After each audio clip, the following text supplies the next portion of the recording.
بسم اللہ الرحمن الرحیم۔ منکی ماسٹر اور کمانڈر نادیدہ تھے، اس لیے بچ گئے۔ اس آخری حملے میں کوئی منکی مین نہ بچ سکا۔ فلائی زون سے آنے والے صرف 2 رہ گئے۔ ان کے ہاتھوں سے ہتھیار چھوٹ گئے۔ انہوں نے صدمات سے چور ہو کر فلائنگ کیپسول کو منہ میں رکھا، پھر پرواز کرتے ہوئے اس دنیا سے دور خلا کی وسعتوں میں گم ہو گئے۔ خلائی مخلوق، ہائے خلائی مخلوق، آہ خلائی مخلوق، واہ خلائی مخلوق، بڑا احسان کیا، خاص کم جہاں پاک کیا۔ دیوی شیتارا بستر پر پڑی ہوئی تھی، آنکھیں کھول کر اس ماحول کو دیکھ رہی تھی اور سوچ رہی تھی، میں کہاں ہوں؟ تم میرے بنگلے میں ہو۔ کون؟ میری ڈمی سجاتا میرے دماغ میں کیوں آئی ہو؟ جاؤ، میں ابھی تمہارے اندر آؤں گی۔ اس نے سانس روک کر اپنی ڈمی سجاتا کو اپنے اندر سے نکالنا چاہا، مگر سانس نہ روک سکی۔ سجاتا نے کہا، تم مجھے اپنی ذات سے الگ نہیں کر سکو گی۔ پہلے میں تمہاری ماتحت اور تابع دار تھی، اب تم میری داسی اور خدمتگار بن کر رہو گی۔ کیا تم نے مجھ پر تنویمی عمل کیا ہے؟ کیا اب بھی سمجھ میں نہیں آیا کہ تم مجھے اپنے اندر سے نکال نہیں پا رہی ہو، اپنے اختیار میں نہیں ہو؟ وہ اٹھ کر بیٹھ گئی، پھر بولی، ہاں اب سمجھ میں آ رہا ہے۔ تم نے ریستوران سے میرا تعاقب کیا ہوگا، سایہ بن کر میرے اندر رہ کر مجھے ٹریپ کیا ہے۔ میں نے جیسے بھی کیا ہے، تم ٹریپ ہو چکی ہو، تم پچھتاؤ گی۔ ابھی تم پچھتاؤ۔ وہ میرا بستر ہے، وہاں سے اٹھو اور ایک ملازمہ کی اوقات میں رہو۔ اس نے سجاتا سے نفرت محسوس کرنے کے باوجود اس کے حکم کی تعمیل کی۔ بستر سے اتر کر کھڑی ہو گئی، آہستہ آہستہ چلتی ہوئی بیڈ روم سے باہر ایک کوریڈور میں آ گئی، پھر اس کوریڈور سے گزر کر بڑے سے ڈرائنگ روم میں آئی۔ وہاں ایک صوفے پر سجاتا بڑے شاہانہ انداز میں بیٹھی ہوئی تھی۔ شیتارا اسے دیکھ کر ٹھٹک گئی، بولی، آؤ دیوی جی، تم بڑے عرصے تک دیوی بن کر حکمرانی کرتی رہی ہو، آج سے میں تم پر حکومت کروں گی۔ شیتارا اس کے قریب آئی، پھر ایک صوفے پر بیٹھ گئی۔ سجاتا نے کہا، کھڑی ہو جاؤ، کنیزیں اپنی مالکہ کے آگے کھڑی رہتی ہیں۔ وہ اٹھ کر کھڑی ہو گئی، کہنے لگی، مجھ میں آتما شکتی ہے، تم ہمیشہ مجھے تابعدار بنا کر نہیں رکھ سکو گی، میں جلد ہی تم سے نجات حاصل کر لوں گی۔ میں جانتی ہوں تم آتما شکتی والی ہو، میرا تنویمی عمل ذرا بھی کمزور ہوگا تو تم میری گرفت سے نکل جاؤ گی۔ ہاں، ایسے وقت سے ڈرو، میں ایسا وقت نہیں آنے دوں گی۔ ہر رات سونے سے پہلے تم پر تنویمی عمل دہراتی رہوں گی، اس طرح یہ عمل نہ کبھی کمزور ہوگا اور نہ تم مجھ سے نجات حاصل کر سکو گی۔ دیوی خاموش رہی۔ سجاتا نے کہا، تم نے فرانس کے اکابرین کو اور کئی جوانوں کو ٹرانسفارمر مشین سے ذریعے ٹیلی پیتھی سکھائی تھی، پھر انہیں میرے حوالے کر دیا تھا۔ ہاں، مجھے یقین تھا تم ہمیشہ میری تابع دار رہو گی اور تمہارے ذریعے وہ درجنوں فرانسیسی اکابرین اور جوان بھی میرے تابع دار رہیں گے، لیکن افسوس میری برتری ختم ہو چکی ہے۔ اس ملک کے اکابرین اور جوان میرے تابع دار ہیں، لیکن ان میں سے کچھ آزاد ہو گئے ہیں۔ ان آزاد ہونے والوں میں سے میجر ٹی ہنٹر میرا جانی دشمن ہے۔ کیا تمہیں میجر ٹی ہنٹر یاد ہے؟ نہیں، میں بھول چکی ہوں۔ میجر ٹی ہنٹر نے کئی فرانسیسی جوانوں کو اپنا معمول اور تابع دار بنا لیا ہے، اپنی ایک الگ تنظیم بنائی ہے۔ وہ ان ٹیلی پیتھی جاننے والوں کو بھی ٹریپ کرتا رہتا ہے جو میرے زیر اثر ہیں۔ اس طرح میرے تابع داروں کی تعداد کم ہو رہی ہے۔ حکومت کرنا اور دوسروں کو غلام بنائے رکھنا تمہارے بس کی بات نہیں ہے۔ تمہاری یہ برتری عارضی ہے۔ بکواس مت کرو، جو کہتی ہوں وہ کرو۔ تم آتما شکتی کے ذریعے یوگا جاننے والوں کے بھی دماغوں میں پہنچ جاتی ہو، ابھی اس میجر کے اندر بھی پہنچ کر اسے ٹریپ کر سکتی ہو۔ آتما شکتی اسی وقت کام آتی ہے جب میں آزاد رہتی ہوں۔ ابھی میں اس شکتی سے محروم ہوں۔ محروم نہ رہتی تو ابھی معمولہ اور تابع دار بنانے کا مزہ چکھا دیتی۔ سجاتا نے اس کے اندر پہنچ کر زلزلہ سا پیدا کیا۔ اب دیوی چیخ مارتی ہوئی فرش پر گر پڑی۔ وہ غصے سے بولی، کتیا کہیں کی، دیوی سے داسی بن گئی مگر اکڑ نہیں گئی، اپنی مالکہ سے منہ زوری کرتی ہے، مجھے مزہ چکھانے کی بات کرتی ہے، لے اب مزہ چکھتی رہ۔ اس کا دماغ پھوڑے کی طرح دکھ رہا تھا۔ وہ تکلیف برداشت کر رہی تھی اور بڑی نکاحت سے کرا رہی تھی۔ ایسے وقت میجر ٹی ہنٹر نے سجاتا کے اندر آ کر کہا، ہیلو، سانس نہ روکنا، میں ضروری بات کرنا چاہتا ہوں۔ وہ بولی، میں نے پہلے بھی کہا تھا میرے پاس براہ راست نہ آؤ، تم سے رابطہ کا سلسلہ کیا ہو سکتا ہے؟ میں تمہارے دماغ میں آؤں گی، تم مجھے اپنے کسی اعلی کار کے دماغ میں پہنچاؤ، ہم اس کے اندر رہ کر گفتگو کر سکیں گے۔ میجر نے اسے ایک فون نمبر بتایا۔ ایسے وقت دیوی شیتارا کراہتے ہوئے کہہ رہی تھی، میں دماغی تکلیفیں برداشت کرتے کرتے مر جاؤں گی، لیکن تمہیں اپنی مالکہ تسلیم نہیں کروں گی۔ میجر نے سجاتا سے باتیں کرنے کے دوران دیوی کی آواز اور لہجے پر توجہ دی، پھر چشمے زدن میں اس کے اندر پہنچ گیا۔ سجاتا نے اس کے دماغ کو لاک کیا تھا، لیکن اس وقت دیوی کا دماغ کمزور تھا، اس لیے میجر کو اس کے اندر جگہ مل گئی۔ اس کے خیالات پڑھ کر میجر خوش ہو گیا کہ وہ دیوی شیتارا تک پہنچ گیا ہے۔ سجاتا نے توجہ نہیں دی، وہ میجر کے اعلی کار کے نمبر ڈائل کر رہی تھی اور رابطہ نہیں ہو رہا تھا، فون میں کوئی خرابی پیدا ہو گئی تھی۔ میجر کو دیر تک دیوی کے اندر رہنے اور اس کے خیالات معلوم کرنے کا موقع مل گیا۔ پھر وہ اس کے ذریعے معلوم کرنے لگا کہ وہ پیرس کے کس علاقے اور بنگلے میں رہتی ہے۔ یہ باتیں دیوی سے معلوم نہیں ہو سکتی تھیں، وہ نہیں جانتی تھی کہ سجاتا نے اسے کس بنگلے میں تابعدار بنا کر رکھا ہے۔ سجاتا حقارت سے کہہ رہی تھی، دیکھو تم کس طرح میرے قدموں میں پڑی ہوئی ہو، چلو اپنا یہ سرے پر غرور میرے پیروں پر رکھ دو۔ دیوی اس سے نفرت کر رہی تھی، لیکن اس کے حکم سے انکار نہیں کر سکتی تھی۔ یہ نہیں چاہتی تھی کہ جو اس کی خادمہ رہ چکی ہے اس کے قدموں پر سر رکھے، لیکن تنویمی عمل کی شدت اسے تابعداری پر مجبور کر رہی تھی۔ وہ فرش پر سے ذرا اٹھی، سجاتا سے 1 گز کے فاصلے پر تھی۔ اس کے قدموں تک پہنچنے سے پہلے لڑکھڑا کر ایسے گری کہ میز پر رکھے ہوئے پھلوں کی ٹرے بھی اس کے ساتھ فرش پر آ گئی۔ ان پھلوں کے ساتھ ایک چاقو بھی لگا ہوا تھا۔ میجر نے موقع سے فائدہ اٹھایا، دیوی کے دماغ پر پوری طرح قبضہ جمایا۔ سجاتا کہہ رہی تھی، سور کی بچی 1 قدم چل نہیں سکتی۔ اسے آگے کہنے کا موقع نہیں ملا۔ دیوی نے یہ اخبار کی چاقو کو گرفت میں لے کر اس پر حملہ کیا۔ اس نے چیخ مارتے ہوئے بچنے کی کوشش کی، بچ تو گئی مگر زخمی ہو گئی، دیوی سے دور جا کر فرش پر گر پڑی، ملازموں کو آواز دینے لگی۔ میجر نے اس کے اندر آ کر کہا، ہیلو سجاتا، کیا مجھے اپنے اندر سے نکال سکتی ہو؟ اس کے دیدے پھیل گئے، وہ چیخ کر بولی، نہیں، جاؤ، چلے جاؤ، میرے اندر سے نکل جاؤ، شامت جانے کے لیے نہیں آتی، اب تمہارے مقدر میں جو ہے اسے بھگتنا ہے۔ پہلے اپنی ملازم سے کہو دیوی شیتارا سے اچھا سلوک کرے اور تمہاری مرہم پٹی کرے۔ سجاتا نے ایک ملازم سے کہا، دیوی جی کو میرے بیڈ روم میں لے جاؤ اور ان کے آرام کا خاص خیال رکھو۔ ملازم نے پوچھا، کیا ڈاکٹر کو بلاؤں؟ نہیں، فرسٹ ایڈ باکس لاؤ اور میری مرہم پٹی کرو۔ پھر وہ میجر ٹی ہنٹر سے بولی، میں تمہاری باتیں مان رہی ہوں، پلیز آپ جاؤ، مجھے تنہا چھوڑ دو۔ کیا تم چاہتی ہو میں تمہارے دماغ میں زلزلہ پیدا کروں؟ نہیں، پلیز ایسا نہ کرنا۔ پھر یہاں سے اٹھو اور دوسرے بیڈ روم میں جا کر آرام سے بستر پر لیٹ جاؤ۔ میں بستر پر جاؤں گی تو تم مجھے سلا کر تنویمی عمل کرو گے، یہ تو کرنا ہی ہے۔ اگر چاہتی ہو کہ جبر نہ کروں تو خوشی سے راضی ہو جاؤ۔ وہ بڑی بے بسی سے اٹھ کر دوسرے بیڈ روم کی طرف جانے لگی۔ میجر ٹی ہنٹر کو اچانک ہی بہت بڑی کامیابی حاصل ہو رہی تھی۔ ایک طرف سجاتا اور اس کے ٹیلی پیتھی جاننے والے اس کی گرفت میں آ رہے تھے، دوسری طرف ٹیلی پیتھی کی دنیا میں دیوی بن کر حکومت کرنے والی بھی اس کی معمولہ اور تابعدار بننے والی تھی۔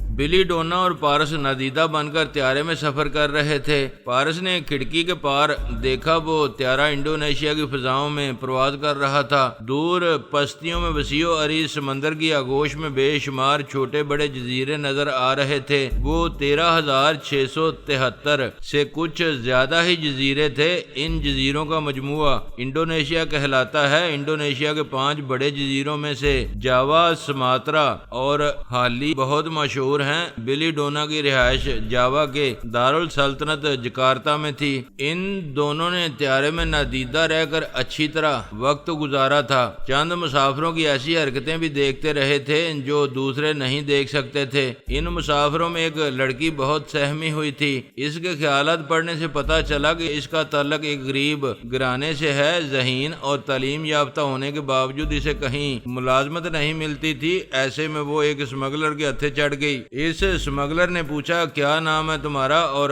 اچھا کمانے کے لیے کیا کر سکتی ہو؟ میرا نام اناتا ہے، حالات نے مجھے اس قدر مجبور کر دیا ہے کہ میں کچھ بھی کر سکتی ہوں، ہیروئن کے کچھ پیکٹس جکارتا پہنچانا ہے۔ وہ گھبرا کر بولی میں نے کبھی یہ کام نہیں کیا، تمہاری معصومیت سے ہی ظاہر ہوتا ہے کہ ایسا دھندا نہیں کیا ہے، اتنی معصوم ہو کہ کسٹم والے دھوکہ کھا جائیں گے، میں نہیں جانتی یہ مال کیسے لے جانا ہوگا، ایک عام سا لیڈیز بیگ اپنے ساتھ رکھو گی، اسی میں پیکٹس ہوں گے، وہ تمہارے ضروری سامان کے نیچے چھپے ہوں گے، کسٹم والے چیک کریں گے، میں پیرس کے کسٹم والوں سے مال نکال کر جہاز تک پہنچا دوں گا، تمہارے ساتھ سفر بھی کروں گا، لیکن جکارتا کے ایئرپورٹ سے تم تنہا بیگ لے کر نکلو گی، اگر پکڑی گئی تو ہم تمہیں ضمانت پر رہا کرائیں گے، تمہاری ہر طرح سے مدد کریں گے۔ مجھے کتنی رقم ملے گی؟ پیشگی $10,000 ملیں گے، جکارتا میں جہاں مال پہنچاؤ وہاں 10,000 مزید ملیں گے۔ اناتا کے لیے یہ بہت بڑی رقم تھی، وہ راضی ہو گئی، اس نے ایڈوانس لے کر اپنے بوڑھے والدین کو دیے، پھر پہلی بار منشیات کی اسمگلر بن کر اس طیارے میں سفر کرنے لگی۔ پارس نے بلی ڈونا سے کہا یہ مظلوم ہے، اس کی مدد کرنا چاہیے۔ کیوں مدد کرنا چاہیے؟ کیا یہ تمہاری کوئی سگی ہے؟ میں انسانیت کے ناطے سے کہہ رہا ہوں، یہ کیوں نہیں کہتے کہ اناتا پر دل آ گیا ہے؟ میں تمہاری ہسٹری جانتی ہوں، حسین چہرے دیکھ کر پھسل جاتے ہو، میں بیک وقت 2 جگہ نہیں پھسلتا، ابھی تم ہی کافی ہو، میں تم سے کہہ چکی ہوں میری مرضی کے بغیر کبھی مجھے ہاتھ بھی نہیں لگا سکو گے، اور میرے حکم کے بغیر کسی حسینہ سے نہ دل پھینکو گے اور نہ ہی کسی سے ہمدردی کر سکو گے۔ پارس ایک تابعدار کی طرح خاموش رہ گیا۔ رات کو سفر کے دوران کچھ مسافر سو رہے تھے، کچھ جاگ رہے تھے، بلی ڈونا بھی رات دیر تک جاگتی رہی، پھر سو گئی۔ پارس نے خیال خوانے کی پرواز کی، بابا صاحب کے ادارے سے ایک ٹیلی پیتھی جاننے والے کو بلایا، پھر کہا میں تمہیں ایک اسمگلر کے دماغ میں پہنچا رہا ہوں، تم اس کے دماغ پر اچھی طرح قبضہ جماؤ گے، اس کے ساتھ والی سیٹ پر ایک لڑکی بیٹھی ہے، وہ میرے زیر اثر رہے گی، ہم ان کے اندر رہ کر سامان کا تبادلہ کریں گے۔ اس نے اپنے ٹیلی پیتھی جاننے والے کو اسمگلر کے اندر پہنچا دیا، پھر خود اناتا کے دماغ پر قبضہ جما لیا۔ اناتا پریشان اور خوف سے جاگ رہی تھی، اسمگلر بے فکری سے سو رہا تھا، پھر وہ اچانک بیدار ہو گیا۔ اس نے اپنا بریف کیس اٹھا کر کھولا، پھر اس کا کچھ سامان ایک طرف رکھنے لگا۔ اناتا اپنے بیگ سے ہیروئن کے پیکٹس نکال کر اسے دینے لگی، وہ انہیں اپنے بریف کیس میں رکھنے لگا۔ اس طرح تمام پیکٹس رکھنے کے بعد اس نے اپنا دوسرا سامان رکھا، یوں اس سامان کے نیچے وہ پیکٹ سے چھپ گئے۔ اس عمل کے بعد انہوں نے اپنا بریف کیس اور بیگ سیٹوں کے نیچے رکھ دیا، پھر وہ اسمگلر سو گیا۔ پارس نے اناتا کو تھپک کر سونے پر مجبور کر دیا۔ دوسری صبح وہ جکارتا پہنچ گئے۔ اناتا ایئرپورٹ پر بری طرح گھبرائی ہوئی تھی، اسمگلر اسے دھیمی آواز میں ڈانٹ رہا تھا اور سمجھا رہا تھا کہ چہرے سے گھبراہٹ ظاہر نہ ہونے دے، اس کی معصومیت دیکھ کر کوئی اسے چیک نہیں کرے گا۔ جب وہ کسٹم والوں کے سامنے گئی تو اسمگلر اس سے دور ہو گیا۔ ایک افسر نے اس کے بیگ کو کھول کر اس میں ہاتھ ڈال کر تلاشی لی، پھر کہا مس ہم چہروں سے مجرموں کو تاڑ لیتے ہیں، تمہاری پریشانی بتا رہی تھی کہ تم قانون کے خلاف کوئی کام کر رہی ہو، لیکن تعجب ہے تمہارے بیگ میں کوئی خلاف قانون چیز نہیں ہے، ہم نے پہلی بار کسی چہرے کے تاثرات سمجھنے میں غلطی کی ہے، تم جا سکتی ہو۔ وہ خوشی سے کھل گئی، بیگ اٹھا کر آگے بڑھ گئی۔ اسمگلر بھی بہت خوش تھا کہ تقریباً $3 لاکھ کا مال نکل گیا ہے۔ وہ اپنا سامان لے کر کاؤنٹر کے پاس آیا، وہاں کا عملہ ایک ایک چیز کو چیک کرنے لگا، پھر اس بریف کیس میں سے وائٹ پاؤڈر کے پیکٹ نکل آئے۔ وہ حیرت سے چیخ پڑا، نہیں یہ نہیں ہو سکتا، یہ کیسے ہو سکتا ہے، یہ چیزیں میرے بریف کیس میں کیسے آ گئیں؟ افسر نے کہا سارے اسمگلر گرفتار ہو کر یہی کہتے ہیں کہ یہ ان کا مال نہیں ہے، لیکن یہ بریف کیس تمہارا ہے، اس میں تمہارے نام کے یہ کاغذات رکھے ہوئے ہیں۔ دور کھڑی ہوئی اناتا اپنے بیگ میں ہاتھ ڈال کر حیرانی سے سوچ رہی تھی کہ اس میں رکھے ہوئے پیکٹس کیسے غائب ہو گئے، اور ویسے ہی پیکٹس اس اسمگلر کے بریف کیس میں کیسے پہنچ گئے۔ بلی ڈونا بھی حیران تھی۔ اناتا کے چور خیالات نے بتایا کہ وہ اس سلسلے میں کچھ نہیں جانتی۔ اسے شبہ ہوا کہ کیا پارس نے ہیرا پھیری کی ہے، جبکہ وہ تابع دار ہے، اس کے حکم کے خلاف ایسا کرنے کی توقع اس سے نہیں کی جا سکتی تھی۔ اس نے پارس کے چور خیالات پڑے پتہ چلا کہ وہ پچھلی رات طیارے میں گہری نیند سو رہا تھا اور اناتا کے معاملے سے بالکل بے خبر ہے۔ وہ بولی پارس کچھ گڑبڑ ہے، معاملہ عجیب ہے، کسی نے اناتا کی مشکل آسان کی ہے اور ایسا کرنے والا ضرور ٹیلی پیتھی جانتا ہوگا۔ کیا تم یہ کہنا چاہتی ہو کہ کوئی ٹیلی پیتھی جاننے والا اناتا کا دوست ہے اور وہ اس کے ساتھ طیارے میں موجود تھا؟ ہاں، مگر اناتا ایسے کسی دوست سے بے خبر ہے، وہ خود حیران ہے کہ مال ادھر سے ادھر کیسے ہو گیا۔ اناتا انجان ہونے کے باوجود پر اسرار ہے، اب تو تم اس کے پیچھے پڑ جاؤ گی۔ ہاں، یہ ضرور معلوم کروں گی کہ اس کے دماغ میں کون چھپا ہوا ہے۔ تم کہو تو میں اس کے دماغ میں چھپ کر رہوں اور اس پراسرار ٹیلی پیتھی جاننے والے کو پکڑنے کی کوشش کروں؟ کوئی ضرورت نہیں ہے، میرے ٹیلی پیتھی جاننے والے کئی ماتحت ہیں، میں ان سے کام لوں گی۔ گرفتار ہونے والے اسمگلر کا بڑا بھائی وزٹر لابی میں اپنے حواریوں کے ساتھ موجود تھا۔ بھائی کی گرفتاری کی خبر ملتے ہی اس کی رہائی کے لیے وہاں کی اونچی شخصیات سے رابطہ کرنے لگا۔ دوسری طرف بلی ڈونر نے اپنے ایک ٹیلی پیتھی جاننے والے ماتحت کو اناتا کے دماغ میں پہنچایا اور حکم دیا کہ اس کے اندر آتا جاتا رہے اور اس کے اندر آنے والے پراسرار شخص کا سراغ لگانے کی کوشش کرتا رہے۔ پارس نے کہا اسمگلر گرفتار ہو گیا ہے اور وہ بیچاری اناتا بے سہارا ہو گئی ہے، اس انجانے شہر میں کہاں جائے گی؟ جہنم میں جائے، تم اس کے بارے میں کچھ نہ سوچو، یہ میرا حکم ہے۔ کیا میں اسے بھول جاؤں؟ ہاں، میں حکم دیتی ہوں، اسے بھول جاؤ۔ تم حکم بہت دیتی ہو، ٹھیک ہے، میں اسے بھول چکا ہوں۔ بابا صاحب کے ادارے کی اب ایک نہیں دو ہستیاں اناتا کی نگرانی کرنے لگی تھیں۔ وہ اپنے بیگ شانے سے لٹکائے وزٹر لابی میں آئی۔ اسمگلر کے بھائی نے اس کے سامنے آ کر پوچھا تم کہاں ہو؟ ہاں، کیا تم مجھے جانتے ہو؟ اب جان رہا ہوں، تمہارے پاس یہ جو بیگ ہے، ہماری اعلی کار لڑکیاں ایسے بیگ رکھتی ہیں۔ آپ کون ہیں؟ میں جیمز کا بڑا بھائی کرسٹوفر ہوں۔ یہ بتاؤ، جس مال کو تمہارے بیگ سے نکلنا چاہیے تھا وہ مال میرے بھائی کے بریف کیس سے کیسے برآمد ہوا؟ میں خود حیران ہوں، میری کچھ سمجھ میں نہیں آ رہا ہے۔ شاید مسٹر جیمز مجھے بچانا چاہتے تھے، انہوں نے میری نیند کے دوران وہ پیکٹ سے نکال کر اپنے بریف کیس میں رکھ لیے۔ تم چیز ہی ایسی ہو، تمہارے لیے کوئی بھی خطرہ مول لے سکتا ہے۔ میرا کیا ہوگا؟ میں یہاں پہلی بار آئی ہوں، میرے واپسی کا ٹکٹ ہے مگر رقم نہیں ہے۔ تمہاری جیسی حسینائیں چلتا پھرتا بینک ہوتی ہیں، اپنی جوانی کے کاؤنٹر پر منہ مانگا کیش حاصل کر لیتی ہیں۔ میرے آدمیوں کے ساتھ جاؤ، یہاں تم آرام سے رہو گی، میں جیمز کو رہا کرانے کے بعد تم سے ملوں گا۔ اس نے اپنے ایک ماتحت کو حکم دیا کہ اناتا کو اس کے فلیٹ میں پہنچا دیا جائے۔ وہ اس کے دو ماتحتوں کے ساتھ چلی گئی۔ بلی ڈونا نے خیال خوانی کے ذریعے اپنے تابعداروں کو کہا تھا کہ اس کے لیے کار لائی جائے۔ وہ کار ایئرپورٹ کے باہر پارکنگ ایریا میں آئی۔ اس کے ساتھ مزید 4 گاڑیاں تھیں جن میں گارڈ بیٹھے ہوئے تھے۔ کار بہت مہنگی، بہت شاندار تھی۔ اس کا پچھلا دروازہ کھولا گیا، وہ پارس کے ساتھ آ کر بیٹھ گئی، پھر دروازہ بند ہو گیا۔ وہ جسمانی طور پر نمودار ہو گئی، پارس بھی جسمانی طور پر ظاہر ہو گیا۔ خدا کا شکر ہے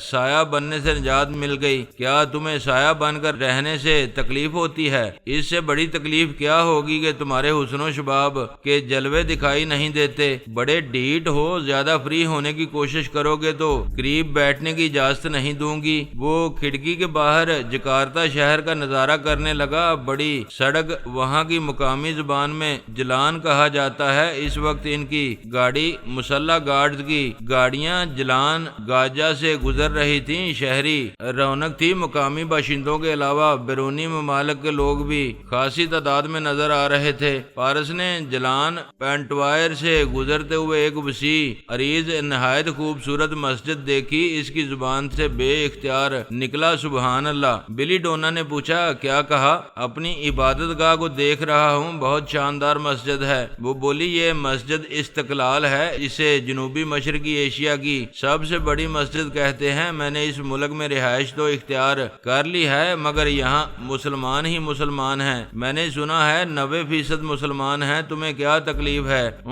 مجھے کیا تکلیف ہوگی، میں تو دنیا کی ہر قوم پر حکومت کر سکتی ہوں، یہاں بھی ایک بہت بڑی مسلمان فیملی پر حکومت کر رہی ہوں۔ وہ قافلہ ایک بہت بڑے محل نما عمارت کے احاطے میں داخل ہوا۔ اس احاطے میں دور تک ہریالی تھی اور رنگ برنگے پھول کھلے ہوئے تھے۔ جگہ جگہ مسلح گارڈز نظر آ رہے تھے۔ وہ ایسی شان و شوکت سے رہتی تھی جیسے کسی بہت بڑی ریاست کی شہزادی ہو۔ ایک باوردی ملازم نے کار کا دروازہ کھولا، وہ دونوں باہر آئے۔ محل کے دروازے پر ادھیڑ عمر کا ایک خوش پوش شخص کھڑا ہوا تھا۔ بلی ڈونا نے پارس سے کہا، یہ میرے فادر سلطان صالح ہیں، جزیرہ ساؤ کے مالک، اور پاپا یہ پارس ہے، میرا نیا دست راست۔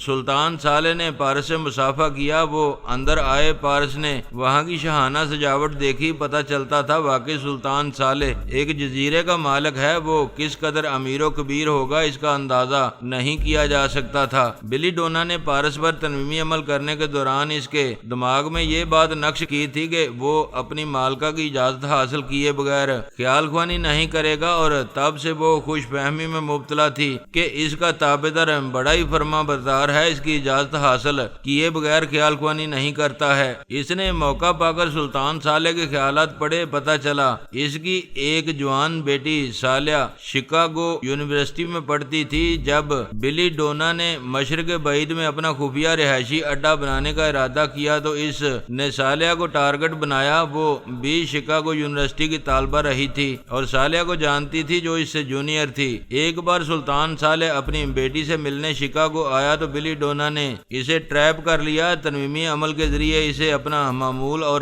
تابعدار بنا لیا۔ اس کے دماغ میں اپنی صورت نقش کرتے ہوئے حکم دیا کہ وہ آئندہ اسے اپنی بیٹی صالح تسلیم کرتا رہے گا اور اپنی بیٹی کو بالکل بھول جائے گا، کبھی اس کی صورت بھی اسے یاد نہیں آئے گی۔ وہ 10 برس سے شکاگو میں تھی۔ اس طویل عرصے میں سلطان صالح کے خاندان کے دوسرے افراد نے صالح کو نہیں دیکھا تھا۔ وہ 8 برس کی عمر میں امریکہ گئی تھی، اب 18 برس کی ہو گئی تھی۔ بچپن اور جوانی کے چہرے مختلف ہو جایا کرتے ہیں۔ جب وہ شہزادی صالح بن کر جکارتا آئی تو اس خاندان کے تمام افراد نے اسے اس لیے شہزادی صالح تسلیم کر لیا کہ سلطان صالح اسے بیٹی تسلیم کر رہا تھا۔ بیچارہ معمول سلطان نہیں جانتا تھا کہ اس کی اپنی بیٹی کہاں ہے اور کس حال میں ہے۔ یہ بات صرف بلی ڈونا جانتی تھی۔ پارس نے طے کیا کہ صالح کے سراغ لگانے کے لیے وہ رات کے وقت بلی ڈونا کے دماغ میں ضرور گھسے گا۔ بلی ڈونا کے کئی ٹیلی پیتھی جاننے والے معمول اور تابع دار تھے۔ ان میں سے کوئی اپنی مالکہ کی اجازت کے حاصل کیے بغیر خیال خوانی نہیں کرتا تھا۔ یہ پابندی اس لیے تھی کہ کوئی سلطان کے چور خیالات پڑھ کر اس کی اپنی بیٹی صالح کے بارے میں کچھ نہ معلوم کر سکے۔ پابندی کی ایک اور اہم وجہ تھی، سلطان صالح کے دماغ میں ایک بیش بہا خفیہ خزانے کا راز محفوظ تھا۔ اس کے جزیرہ ساؤ میں جو محل تھا، اس کے تہہ خانے میں وہ خزانہ تھا۔ بیش قیمت ہیرے موتیوں کے علاوہ سونے کی اینٹوں کا ذخیرہ تھا۔ اتنی دولت تھی کہ اس دولت کے 1/4 حصے سے وہ پورا انڈونیشیا خرید سکتا تھا، لیکن اس نے حکومت سے اور خاندان کے تمام افراد سے اس خزانے کو چھپا رکھا تھا۔ یہ راز باپ دادا کے زمانے سے صرف اپنی اولاد کو بتایا جا رہا تھا۔ وہ آئندہ اپنی بیٹی صالح کو یہ راز بتانے والا تھا۔ اس سے پہلے ہی بلی ڈونا اس کے دماغ سے وہ راز پڑھ چکی تھی۔ روسی حکام نے یہ خوشخبری امریکی اور اسرائیلی حکام کو سنائی۔ انہیں یقین نہیں آیا کہ تمام منکی مخلوق ماری گئی ہے اور منکی ماسٹر اپنی جان بچا کر اپنے کمانڈر کے ساتھ خلائی زون میں واپس چلا گیا ہے۔ یہ بہت بڑی خبر تھی۔ انہوں نے جناب علی اسداللہ تبریزی سے رابطہ کیا اور کہا، آپ سچے ہیں، سچ بولتے ہیں، ہمیں بتائیں کیا منکی مخلوق فنا ہو چکی ہے؟ انہوں نے جواب دیا، پیدا کرنے اور فنا کرنے والی ذات صرف اللہ تعالیٰ کی ہے۔ وہ بہتر جانتا ہے کہ کسے رکھنا ہے اور کسے اٹھانا ہے۔ بے شک منکی مخلوق ہماری ارضی دنیا میں فنا ہو گئی ہے، لیکن خلائی زون میں باقی ہے۔ اپنے اعمال درست رکھو، خلا میں اور بھی بلائیں ہیں۔ انہوں نے رابطہ ختم کر دیا۔ جن کی نیت درست نہ ہو، ان کے اعمال کیا درست ہوں گے؟ انہوں نے اعمال والی نصیحت کو نظر انداز کیا اور خوشی سے ناچنے لگے۔ آسمان سے نازل ہونے والی بہت بڑے عذاب سے نجات حاصل ہوئی تھی۔ انہوں نے عالمی رابطوں کے ذریعے اعلان کیا کہ تمام دنیا میں یوم نجات منایا جائے اور 3 دن تک خوب خوشیاں منائی جائیں۔ اسرائیل کے برین آدم نے روسی حکام سے پوچھا، سونیا کہاں ہے؟ وہ ان بندروں کی سرپرست بنی ہوئی تھی، اسے بھی منکی مخلوق کے ساتھ فنا ہو جانا چاہیے تھا۔ ایک روسی فوجی افسر نے کہا، سونیا کسی اہم کام سے کہیں گئی تھی، پھر واپس نہیں آئی۔ ہم نے اس کی غیر موجودگی سے فائدہ اٹھا کر منکی فوج کو ہلاک کیا ہے۔ کیا سونیا نے واپسی آ کر ان کے بارے میں استفسار نہیں کیا؟ میں نے کہا نا وہ واپس ہی نہیں آئی، جہاں گئی ہے وہاں سے بھی رابطہ کر کے ان نہیں پوچھا کہ منکی مخلوق کا کیا حشر ہوا ہے۔ وہ دنیا کی پہلی اور آخری مکار عورت ہے۔ پہلے تو ان کے سروں پر ہاتھ رکھ کر انہیں اسلامی ممالک کی طرف جانے سے روکتی رہی، پھر اچانک ہی انہیں مرنے کے لیے چھوڑ کر چلی گئی۔ وہ سوچے سمجھے منصوبے کے مطابق انہیں چھوڑ کر گئی تھی، ان کا انجام وہ پہلے سے جانتی تھی، اسی لیے پلٹ کر اس منکی ریاست میں نہیں گئی جو اب ویران ہو چکی ہے۔ ایک امریکی حاکم نے کہا فرہاد بھی دوسری خلائی مخلوق شاشا وغیرہ کی سرپرستی کرنے والا تھا، ان کے لیے امریکہ کے شمال میں ایک نئی ریاست قائم کرنے والا تھا، لیکن اس سے پہلے ہی بلی ڈونا نے شاشا کو کچل ڈالا ہے۔ یہ مسلمان کبھی ہمارے دوست نہیں رہے، انہوں نے خلائی مخلوق کے ذریعے ہمیں بہت پریشان کیا ہے۔ فوج کے اعلیٰ افسر نے کہا اب ہماری باری ہے، ہم انہیں سکون سے نہیں رہنے دیں گے، ان کی زندگی عذاب بنا دیں گے۔ انہوں نے خلائی مخلوق کو اسلامی ممالک کی طرف جانے نہیں دیا، لیکن ہمارا راستہ نہیں روک سکیں گے، ہم ان پر ثقافتی حملے کریں گے۔ درست ہے، یہ مسلمان طاقت سے اور ہتھیاروں سے نہیں، بے حیائی کے مختلف ذرائع سے کمزور اور مغلوب ہو سکتے ہیں۔ ان خلائی بندروں کی طرح یہ بھی بڑے عیاش ہوتے ہیں۔ عورت ہماری دنیا کا سب سے خطرناک ہتھیار ہے۔ عورتوں نے منکی قوم کو نابود کر کے اپنے ہلاکت خیز ہونے کا ثبوت دیا ہے۔ ہم انہیں مسلمانوں کے خلاف پہلے بھی استعمال کرتے رہے تھے، اب اور منظم طریقوں سے کریں گے۔ وہ لوگ اب ہمارے خلاف نئے محاذ کھولنے کے منصوبے بنا رہے تھے، یہ سب نے طے کیا کہ کھل کر محاذ آرائی نہیں کریں گے، ہماری نظروں میں دشمن کی حیثیت سے ظاہر نہیں ہوں گے، ورنہ ہم ہمیشہ کی طرح ان پر چڑھ دوڑیں گے۔ روس، امریکہ اور اسرائیل کے منصوبہ سازوں نے اپنے اپنے